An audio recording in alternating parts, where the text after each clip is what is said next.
howdy and welcome to the Strange West Podcast. I'm your host and word hustler extraordinaire, Trent Tano. As always, leading us in with their rendition of Eno Morricone's For a Few Dollars More is the mighty Mitch Polzak and the Royal Deuces. If you like your guitar slinger like your gunslingers, then head on over to MitchPolzak.com. That's Mitch, Polzak.com. And we continue with the Cowboys Vs Nazis adventure with Chapter 6 of Paris High Noon by yours truly, Trent Tano. You can get your copy today at ParisHighNoon.com, both paperback and ebook available at ParisHighNoon.com. You can get your Paris High Noon t-shirts at Society6.com/Trentano. Both Paris High Noon and a Mustache t-shirts are available at Society6.com/Trentano. And once again, lending us his time and his talent is James K. Doyle. Once again, thanks, James, for really bringing your voice to Paris High Noon. You're really bringing it alive. Been getting a lot of compliments again, so hopefully you have listened to the podcast by now. And without further ado, here is Chapter 6 of Paris High Noon. Chapter 6. Alone and Forsaken. Moue sat handcuffed to a steel chair in a white room where water dripped off walls like brown tears. The air was thick with sweat and cigarette smoke. Across from a dented metal table stood 3 French men. The thin, pale one smacked her across the face from time to time. He would lean on the metal table, scream at Moue, and call her vile things until he got tired. Then the fat one would pick up where he left off, feeling up Moue's tits with his chubby fingers and blowing smoke in her face. His breath carried a powerful stench of stale booze and rough tobacco. But it was the third man, leaning against the back wall of that windowless room, which Moue set her eyes to. Inspector Martin had that typical look of a man burdened by the weight of his badge. His jowls sagged, and streaks of white blended unevenly from his temple through the rest of his slick black hair. From time to time he mumbled something to one of the men or stepped out of the room when there was a knock at the door. He was never gone long, and when he came back he would mumble orders to the 2 sweaty men. Moue could tell he was the most scared by the way his lips quavered when the cigarette was in his mouth. Looking at him was like watching an unhappy white worm at the end of a hook. "Do you know how many innocent Frenchmen will die because of this?" the skinny, pale flick said. He grabbed her by the bicep and squeezed, digging his fingers between the muscle and bone. Moue squeezed her eyes shut in spite of all the tears she shed. There were still more waiting to leak out. "Stop lying, you whore," the fat one said. "You and your friends aren't worth more French blood to be spilled." "Why are you still beating me?" Moue screamed. Her mouth was thick with snot, phlegm, and exhaustion.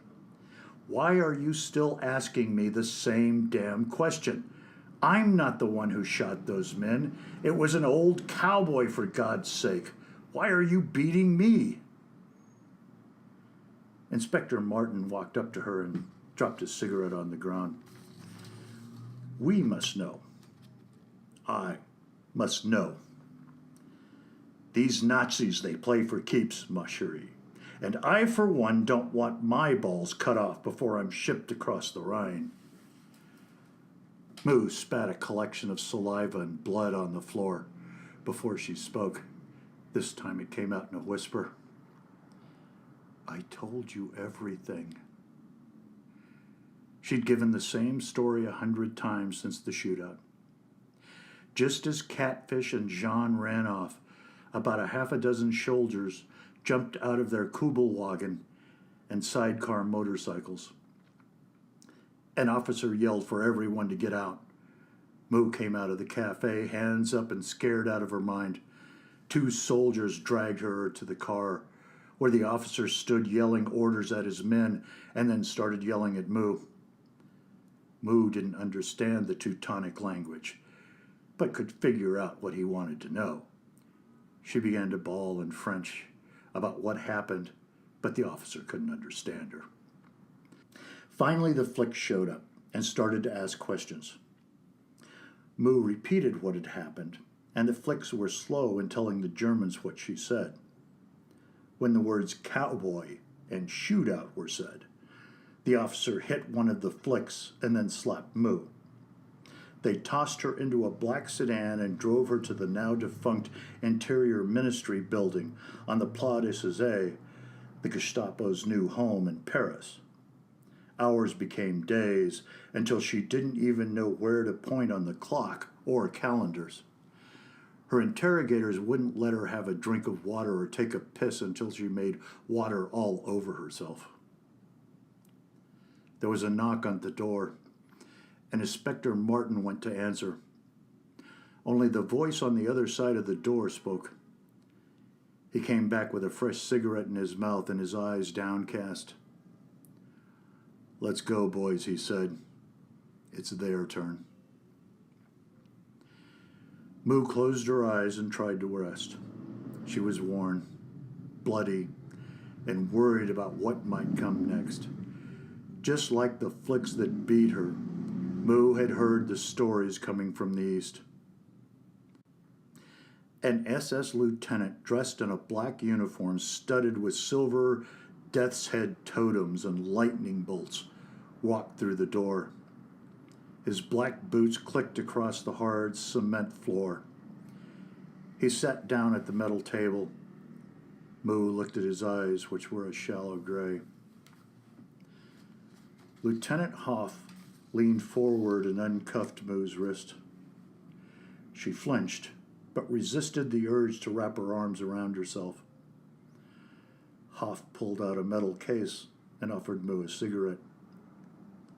She tried to pinch one, but her fingers trembled too much. Finally, he pulled one out and handed it to her. When Moue put the smoke between her pouty lips, they quivered so much that Hoff had to be careful he didn't burn her with his lighter. He leaned back in the chair and lit his own smoke. After a few puffs, he said in French, "Did you leave anything out of your statement, dear girl?" Moue hesitated. She tried to bring the cigarette to her lips, but her hand trembled too much. She didn't want to tell the Germans or the flicks that Jean had picked up the rifle and shot down the big soldier.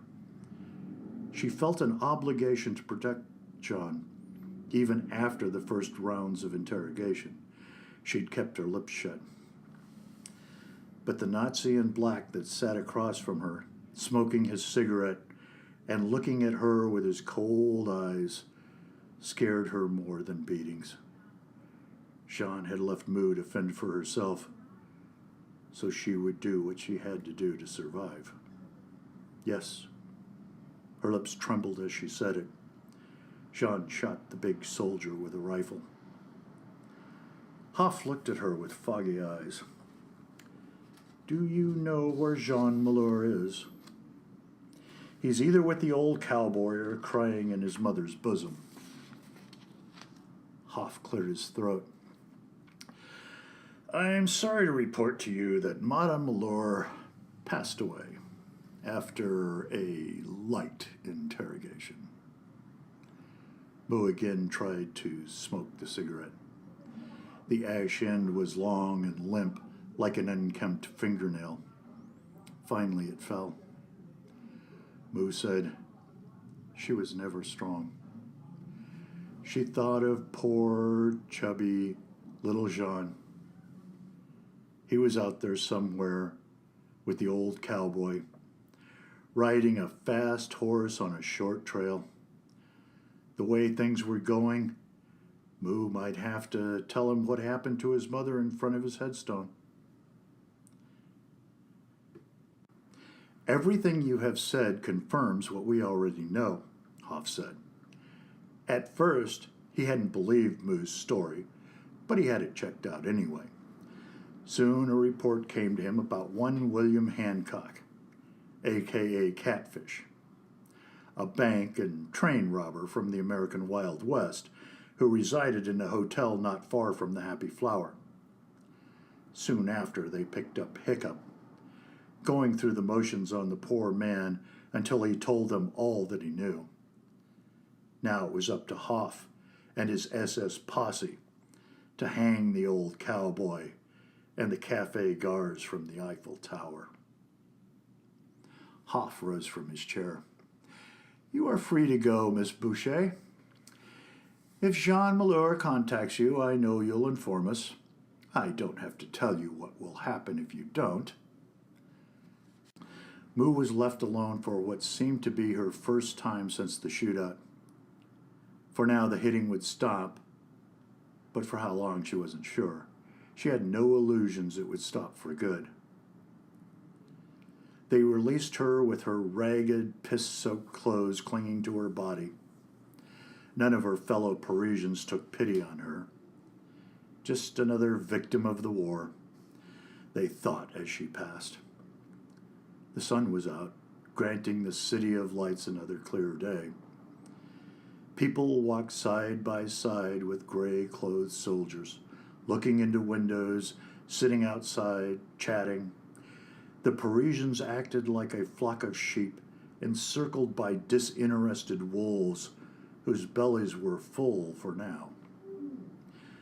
Moue returned to the Happy Flower Cafe, which had been looted, its tables smashed and windows broken. She wondered if it was the Germans or her fellow Parisians that did the damage, not that it mattered. With a large mixing bowl, along with some terry cloths and dish soap, Moue bathed herself as best she could. The water was cold and the detergent rough, but it got most of the blood, sweat, and grit off her. She scrubbed until the water in the bowl was gray and grimy. She told herself the beatings and cruelty was nothing more than the scum at the bottom. Moue went to her room upstairs. Her clothes were thrown everywhere. The small cotton mattress were ripped apart. Moue grabbed what she could of her clothes, put on the cleanest dirty dress, and shoved the rest in a paper sack. She looked for the stash of bunnies she'd squirreled away in a hollow nook at the bottom of the dresser drawer. Miraculously, it was still there. It didn't add up to much. Definitely not enough to get her to Vichy, but at least it was something. Moue wanted to cry, but she was tired of crying. Moue walked out of the cafe and down the boulevard. Still a mess, but at least not reeking like an open sewer. When she walked into a drugstore for a pack of cigarettes, a pair of young Germans let her cut in line, even going so far as to tip their caps and greet her with "Bonne journée." Moue would have run out of the store screaming if it weren't for the strange calm around her. The other customers didn't seem concerned for their safety or hers. She bought her cigarettes and walked back out into the street. Smoking helped her think, and Moue scrolled through a checklist of those who might be able to help. After inhaling half the pack, the only place she could think of was the Lazy Left Cafe in the Latin Quarter. She had been there during her days with Sebastian, a smooth talker who claimed to be a poet, but mostly drank.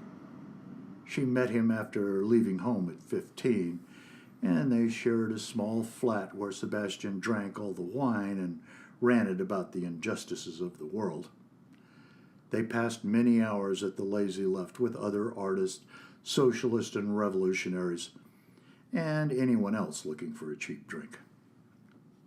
It was at this cafe, over a glass of rotgut, a few months before Sebastian left her, that she first met Richard Rouge. He was a young, firebrand communist with a handsome face, minus the angry scar below his left eye. He received the wound from a gang of right-wing Kegelards during a street fight while protesting the government. The scar flushed red when Richard waxed passionate about revolution, a sight that drove Moue crazy. He never tried to seduce her in the clumsy way so many men did.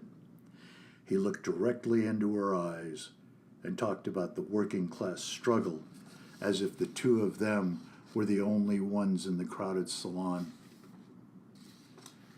Moue wanted him, and Richard would take her out to meetings and rallies, afterwards going back to his place to make the bed squeak. She didn't know if Richard would even remember her, but he was the best hope she had. Moue limped into the lazy left and ordered the stiffest glass of rotgut she could afford. Despite the whore's bath she gave herself, she could still smell the piss and violence on her skin. The cafe was crowded with not only the usual suspects of communists and intelligentsia, but also many socialists who had to swallow their pride and look to the Parti Communiste Français for protection when France fell. Still, it didn't take long for Moue to spot Gerald, an ox of a man, with the disposition of an old hound dog. He was Commissar, Richard's top hand. Gerald made his way to her, using his big hands to part the crowd. All of Paris had heard about the shootout at the Happy Flower. Richard wanted to know as much as he could about it and the old cowboy. Information for Richard was more effective than bullets, and he intended to keep as much of it for himself as possible. To that end, he ordered everyone in the PCF crew to be on the lookout for the pretty Cafe Philly. The two moved towards each other, and despite herself, Moue collapsed in Gerald's arms. "I need to talk to Richard," Moue sobbed. "I need him." Of course, Gerald said, a little thrown by Moue's emotion. "He's been looking for you." Moue looked up with her tear-filled eyes. "He has?" Gerald led her into the maze of alleys and courtyards that made up the Latin Quarter and finally to a room in the back of a bookstore where Richard sat reading and drinking a cup of coffee. He rose from his seat and walked around the table. His face betrayed nothing of his intentions as he took the lost woman in his arms. "My poor Moue, my poor pouty lip." Moue cried, and Richard could feel the spirit draining out of her. He still had some work to do breaking the girl in his arms, but the Nazis had done a good job of getting it started.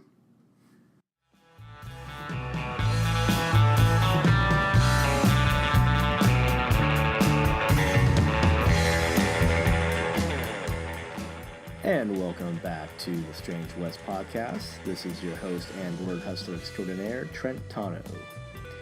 And that ends Chapter 6 of Paris High Noon by yours truly, Trent Tano. Can't wait to find out what happens next? Then head on over to ParisHighNoon.com to purchase the paperback and the ebook. For all your Cowboy Vs Nazi pleasure, go to ParisHighNoon.com.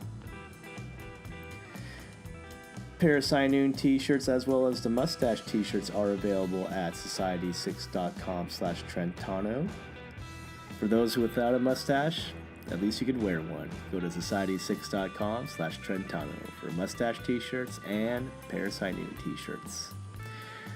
And I would also like to thank again James K. Doyle for lending us his time and his talent. Again, James, you got to listen to that podcast. Sending us out, as always, is the mighty Mitch Polzak and the Royal Deuces with their rendition of Eno Morricone's For a Few Dollars More. And that about does it for the Strange West podcast. Once again, this is Trent Tano, wishing you happy trails.